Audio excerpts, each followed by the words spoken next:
Explode करने की स्थिति में नजर आ रहा है। ये सेक्टर बूम कर सकता है आने वाले दिनों में, और इस सेक्टर के एक हिस्टोरिकल रीसेंट टाइम के प्राइस एक्शन को देखें तो निफ्टी रियलिटी के प्राइस चार्ट को जब हम रेफर करते हैं तो पिछले 13-14 महीने के दौरान इस सेक्टर ने 212% का रिटर्न दिया है। टू बी वेरी प्रिसाइज, मार्च 2023 से लेकर जून 2024 के बीच में इसने 212.25% का एक शानदार रिटर्न दिया है। और अगर कंटिन्यूएशन चार्ट पैटर्न बनते हैं तो क्या ये सेक्टर अनदर 200% देने के लिए तैयार है? तो इस वीडियो में हम निफ्टी रियलिटी इंडेक्स की एक एनालिसिस करेंगे, उसके पहले उसके वैल्यूएशन और ग्रोथ को चेक करेंगे, और उसके बाद इस इंडेक्स की सबसे बड़ी खासियत क्या है कि अगर निफ्टी रियलिटी इंडेक्स के प्राइस चार्ट को देखें या उस इंडेक्स के फैक्ट शीट को देखें तो उस इंडेक्स में 10 स्टॉक का समावेश है, जिसमें सबसे ज्यादा वेटेज जो है वो डीएलएफ का है, जिसका वेटेज करीब 24% के आसपास है। काफी बड़ा वेटेज है। अगर इसके टॉप 3 स्टॉक को देखें और उनके वेटेज को अगर कैलकुलेट करें तो वो 52% का वेटेज है। टॉप 5 स्टॉक की बात करें तो उनका वेटेज करीब 79-80% निकल के आता है। इसका तात्पर्य क्या है कि जो टॉप 3 या टॉप 5 स्टॉक है वो निफ्टी रियलिटी सेक्टर के इंडेक्स को ड्राइव करेंगे।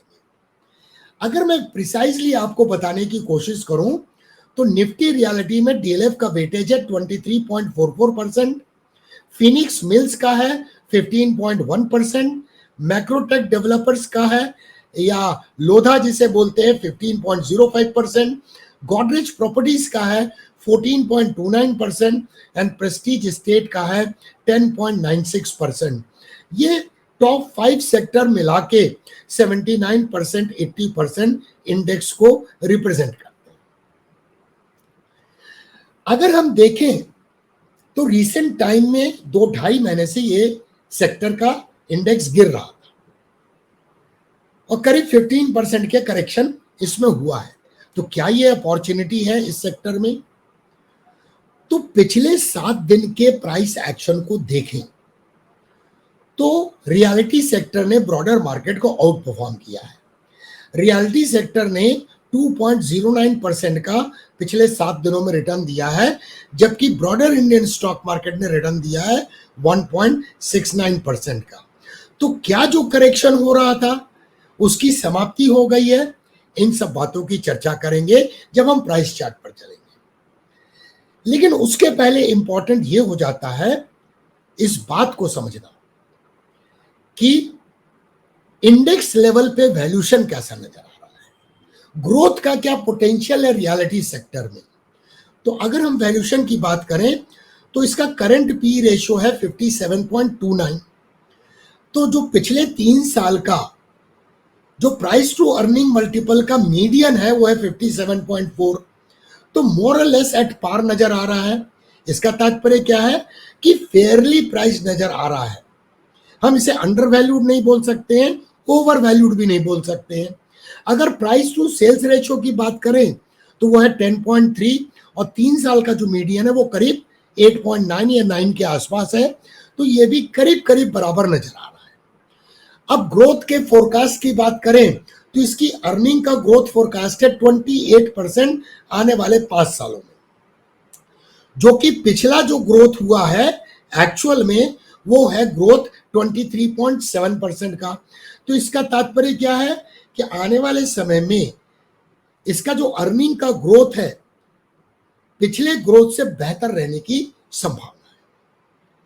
तो चलिए दोस्तों, वीडियो को अभी से लाइक कर लीजिए, और अगर आपने वीडियो को लाइक नहीं किया है और चैनल को सब्सक्राइब नहीं किया है तो इस शुभ कार्य को अतिशीघ्र कर लीजिए। आप सभी को इंजीनियर्स डे की ढेर सारी शुभकामनाएं। चलिए अब टेक्निकल एनालिसिस की शुरुआत करते हैं और प्राइस एक्शन को समझने की कोशिश करते हैं।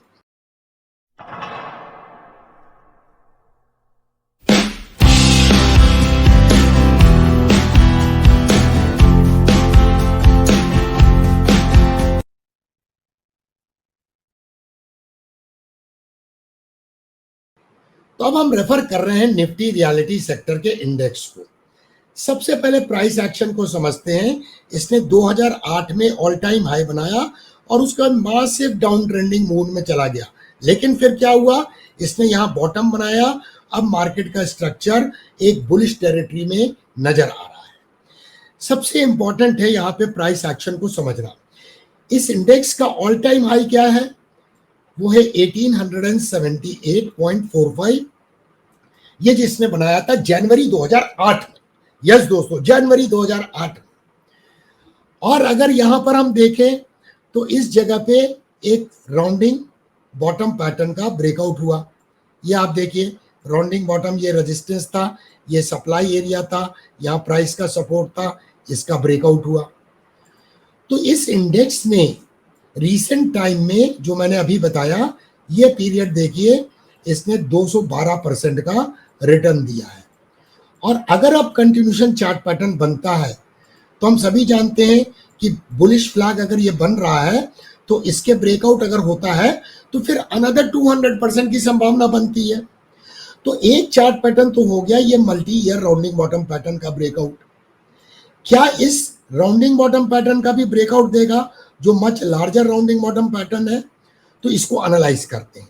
रीसेंट टाइम में अगर हम देखें तो एक और चार्ट पैटर्न नजर आता है और यह है राइजिंग वेज का ब्रेकआउट। और राइजिंग वेज का ब्रेकआउट कब होता है? जब प्राइस में एक्सपांशन होता है। तो चलिए संभावनाओं को जानते हैं कि अगर जो ये राउंडिंग पैटर्न का ब्रेकआउट हुआ है, राउंडिंग बॉटम चार्ट पैटर्न का, इसके अनुसार टारगेट क्या निकल के आता है।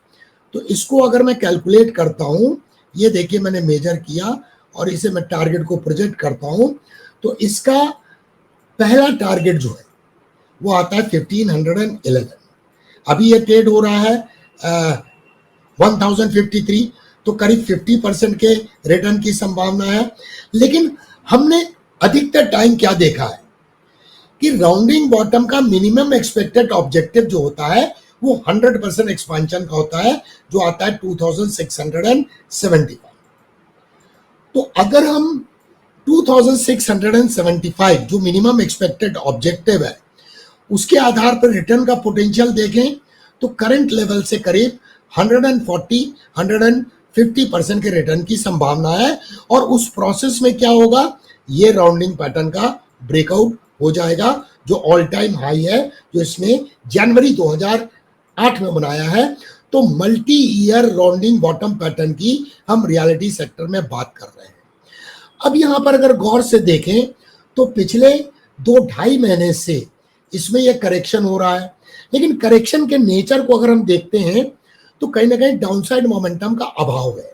चलिए डेली प्राइस चार्ट में चेक करते हैं क्या इसका ब्रेकआउट हुआ है। तो यहां पर देखिए मैंने ये काउंटर ट्रेंड लाइन खींची है, प्राइस का रेजिस्टेंस, प्राइस का रेजिस्टेंस, प्राइस का रेजिस्टेंस, प्राइस का रेजिस्टेंस, और लास्ट वीक के लास्ट ट्रेडिंग सेशन में इसका ब्रेकआउट होता हुआ नजर आया है। यहां देखें हायर लोज का मार्केट स्ट्रक्चर है, इसका मतलब बुल्स जो है ये शॉर्ट टर्म में जो डाउन ट्रेंड में आया था उसके बाद अब कंट्रोल में आते हुए नजर आ रहे हैं। एक इमीडिएट रेजिस्टेंस कहां है, यहां देखिए प्राइस का सपोर्ट है, प्राइस का रेजिस्टेंस है 1065। यानी 1065 के बाद निफ्टी रियलिटी अगर क्लोज हो जाता है तो एक तरह से कंफर्मेशन होगा कि अब ये करेक्शन की समाप्ति हो गई है और ट्रेंड का रिजम्पशन होगा, जो बहुत बड़ी अपॉर्चुनिटी इस स्टॉक में दे सकता है। जब रीसेंट टाइम में करेक्शन हुआ तो महत्वपूर्ण बात क्या है कि शॉर्ट टर्म में तो ये डाउन ट्रेंड में आया, EMA 21 ने EMA 55 को क्रॉस अंडर कर लिया, लेकिन intermediate trend and long term trend bullish थे। लॉन्ग टर्म मूविंग एवरेजेस का स्लोप अपसाइड था, इसका मतलब अप ट्रेंड जो था वो इंटैक्ट था। अब इस सेक्टर में सबसे ज्यादा वेटेज है DLF का, तो उसके प्राइस चार्ट को देखते हैं। अब यहाँ DLF का प्राइस चार्ट को देखें तो आपको काफी कुछ सिमिलैरिटी नजर आएगी निफ्टी रियलिटी के इंडेक्स से, और क्वाइट ऑब्वियस है। इस स्टॉक को हमने डीकेस डायमंड क्लब की जो चैनल मेंबर्स की मीटिंग होती है हर रविवार के दिन, संडे के दिन, उसमें ये स्टॉक जब 450-500 रुपए के आसपास था तब मैंने बोला था कि मैं इस स्टॉक में बहुत बुलिश हूं। क्योंकि इसका टारगेट 4000 से 5000 आ सकता है। अब ये कोई गारंटी नहीं होती है मार्केट में, हम मार्केट के रिसर्च करके, एनालिसिस करके एक मार्केट में एज प्राप्त कर सकते हैं, एक प्रोबेबिलिटी का आकलन कर सकते हैं। अब यहां पर देखिए कि एक प्राइस का रेजिस्टेंस था, ये मल्टी ईयर राउंडिंग बॉटम का यहां ब्रेकआउट हुआ। अब ये ऑल टाइम हाई इसका कितना है डीएलएफ का 1046.6, लेकिन जब ऑल टाइम हाई इसने बनाया तो उस समय क्लोजिंग बेसिस पे जो इसका वर्डिक्ट था वो 917.5 का था। इसका मतलब 917.5 से 1046 एक इमीडिएट सप्लाई बैंड है। तो अब यहां पर इंपॉर्टेंट है कि हम रीसेंट प्राइस एक्शन को समझें कि क्या इसमें संभावनाएं बन रही हैं। अब यहां पर देखिए मैंने ये काउंटर ट्रेंड लाइन खींचा, प्राइस का रेजिस्टेंस, प्राइस का रेजिस्टेंस, प्राइस का रिजेक्शन, और ये देखिए सपोर्ट लाइन है, प्राइस का सपोर्ट, प्राइस का सपोर्ट। तो एक सिमेट्रिकल ट्रायंगल का ये फॉर्मेशन कर रहा है और इसने रीसेंट टाइम में यहाँ बेस बनाया। ये देखिए प्राइस ने मल्टीपल टाइम यहाँ सपोर्ट लिया है और मार्केट स्ट्रक्चर क्या है, हायर लोस का है। देखिए ये लो से ये लो हायर है और इस लो से ये लो हायर है, इसका मतलब बुल्स कंट्रोल में नजर आ रहे हैं। अब यहां पर इमीडिएट रेजिस्टेंस कहां है, देखिए ये एक इमीडिएट रेजिस्टेंस है, ये मैंने एक हॉरिजॉन्टल लाइन खींची। ये इंपॉर्टेंट क्यों है, प्राइस का रेजिस्टेंस है, यहाँ एक फॉल्स ब्रेकआउट हुआ था और ये प्राइस का रेजिस्टेंस है। तो वर्चुअली हमें चाहिए कोई भी कैंडल जो क्लोज हो जाए 831 के ऊपर। मैं आपको याद रखने के लिए इसको मार्क भी कर देता हूं, 832 में सेफर साइड में मार्क कर रहा हूं। 832 पे अगर कोई कैंडल क्लोज हो जाती है तो ये एक जो की रेजिस्टेंस है, सॉरी ये मैंने लेवल गलत बता दिया, ये लेवल आता है 874, तो इसे हम सेफर साइड में 875 का लेवल मार्क करते हैं। ये देखिए मैंने मार्क किया 875 का लेवल, हमें ये लेवल याद रखना है। इसके ऊपर में अगर क्लोजिंग होती है तो ये सिमेट्रिकल ट्रायंगल का भी ब्रेकआउट होगा और ये जो की रेजिस्टेंस एरिया है या फॉल्स ब्रेकआउट का एरिया है, इसके ऊपर में क्लोजिंग होगी और तब जाके इसमें एक अच्छा अपसाइड मोमेंटम बनेगा। चलिए मंथली चार्ट में फिर चलते हैं और इसके टारगेट को निकालते हैं। देखिए सबसे पहले तो हमने अभी टारगेट आपको बताया कि यहां पर ये राउंडिंग बॉटम पैटर्न जो ऑलरेडी ब्रेकआउट हो चुका है, इसके अनुसार हम टारगेट निकालते हैं। तो यहां पर 61.8% का टारगेट आता है 1293 और उसके बाद आता है 2493 100% एक्सपेंशन का, यानी ये ऑल टाइम हाई के ऊपर में जाने की संभावना काफी प्रबल नजर आ रही है चार्ट पैटर्न के अनुसार। चार्ट पैटर्न फेल भी होते हैं लेकिन राउंडिंग बॉटम पैटर्न काफी रिलायबल पैटर्न माना जाता है। और अगर ये मेजर राउंडिंग बॉटम पैटर्न का ब्रेकआउट हुआ, मैं अब बड़े पैटर्न की बात कर रहा हूं, इसका अगर ब्रेकआउट हुआ तो डीएलएफ का शेयर जो करेंटली 863.6 पे ट्रेड हो रहा है, इसका टारगेट निकल रहा है 4500 का टारगेट, जो एक मासिव टारगेट है। और इसको डिस्कस किया गया था DKS diamond club channel members की मीटिंग में, जब ये सिर्फ 500 पे था, तो 100% ऊपर तो ये जा चुका है। तो ये संभावना है डीएलएफ के चार्ट में। अब जैसे मैंने बताया कि मैंने एक स्टॉक जिसका सबसे ज्यादा वेटेज है उसको आपको एनालिसिस करके एक्सप्लेन कर दिया। अब मैं आपको एक टास्क देता हूं कि आप अनदर स्टॉक जिसका वेटेज बहुत ज्यादा है वो है फिनिक्स मिल्स लिमिटेड, उसके बाद है लोधा, इसका वेटेज अधिक है, उसके बाद है गोदरेज प्रॉपर्टीज, इसका वेटेज अधिक है, और उसके बाद प्रेस्टीज एस्टेट का इसका वेटेज अधिक है। तो आपको इन सारे स्टॉक की एनालिसिस करके इस वीडियो के कमेंट सेक्शन में आपके कमेंट्स का हमें इंतजार होगा कि आपको इन 5 स्टॉक में से सबसे स्टॉक अच्छा कौन सा लगता है, वैल्यूएशन के टर्म्स में, ग्रोथ के टर्म्स में एंड मोमेंटम के टर्म्स में, यानी टेक्निकल एनालिसिस के आधार पर। तो देखने के लिए धन्यवाद दोस्तों, फिर मिलेंगे अति शीघ्र।